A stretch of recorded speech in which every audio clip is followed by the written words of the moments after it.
Assalamu alaikum, урматтуу биздин каналдын көрүүчүлөрү, жалпы курс валют көрөрмандары, саламатсыздарбы? Бүгүн 22 февраль 2026 жыл. Курс валюттар кандай болуп жатат, тартып койбойсуңбу деген бир туугандарга көргөзүп беребиз. Бишкек шаары Фучук шлагбаум жактан түшкү курс деп койсок болот. Анда эмесе бирден лайк басасыздар, болду кеттик. Жаман эмес, рубль боюнча сурап жаткандар. Бизди көпчүлүк Орусиядан көрөт. Азыр биз көргөзүп беребиз сиздерге. Кара акча алмаштыруу жайын көрсөтөлү. Доллар 87 сом 50 тыйын, евро 102 сом 70 тыйын, рубль 113,8 тыйын. О, 114 боло эле экен, бирок жаман эмес туугандар. 114 мурдагы күн 5-күн болгон. Лира 170, юан 12 сом. Караңыздар. Эртең дагы көргөзүп беребиз кандай болот. Биз менен болуп катталып көрүп туруңуздар. Туугандар, Good Money акча алмаштыруу жайында доллар 87 сом 50 тыйын, евро 102 сом, евро ылдыйлап калыптыр. Рубль 113,7 тыйын, тенге 0,17,5 тыйын.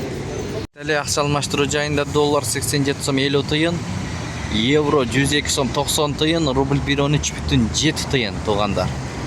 Муну кандай түшүнсөк болот? Бул жагы рубль 113,7 тыйын деп турат. Бул жагында болсо 113,5 дейт. Эл көө ичинде мына. Экөө бир эле обменка да негизи.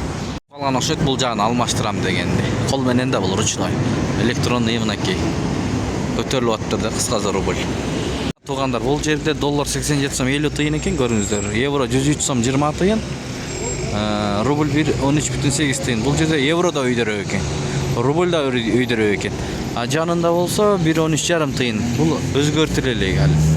Бирок ачык иштеп атат мына. Иштер кирип атат достор.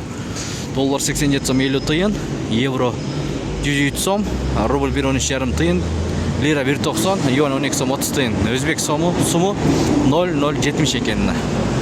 А бул жагында болсо рубль 113 экен. Эң төмөн ушул жерде сатып атат. Доллар 87 сом 50 тыйын, евро 102 сом 70 тыйын, рубль 113 тыйын, тенге 0,17,6 тыйын, лира 1,90, дирхам 23 сом. Дебет өзүңүздөр билгендей мынакей. Ушул обменка менен жыйынтыктайбыз достор. Доллар бул жерде 87 сом 50 тыйын, евро 103 сом, рубль 113,7 тыйын. Бишкек шаарынан көрдүңүздөр достор. Оор келбесе видеого лайк басканды унутпаңыздар. Башка бир туугандар дагы көрсүн. Фучук шлагбаум жактан көрсөттүк.